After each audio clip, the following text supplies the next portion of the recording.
What are President-elect Donald Trump's drill baby drill policies going to mean for Exxon and the oil and gas industry? I'm not sure what those policies actually are. What I would tell you today is if you look at the unconventional business and our company in particular, we're looking at the most economic investment levels to produce the oil and to generate the returns for our shareholders. I think many of the competitors in the industry are doing the same thing.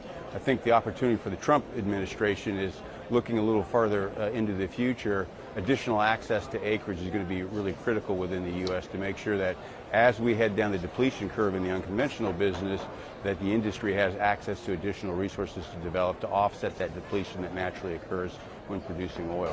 What about some of the policies that he has already flagged, like pulling out of the Paris Agreement, maybe scaling back the Inflation Reduction Act?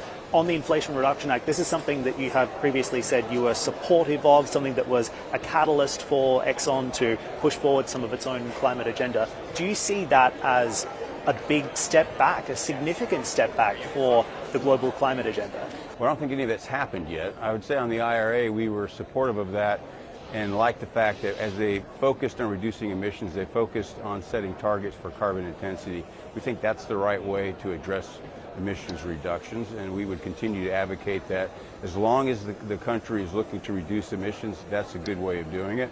I think if you look at the global challenge of reducing emissions, we need a global framework for doing that. I think the Trump administration can bring a common sense approach to the discussion, so I would encourage them to stay in the Paris Agreement, because I think we need more people contributing their ideas on how best to advance this in a rational, thoughtful way, and I think the administration can do that. Any other messages of advice to the President-elect? I think the President's getting plenty of advice. I'm not sure he needs any from me, though.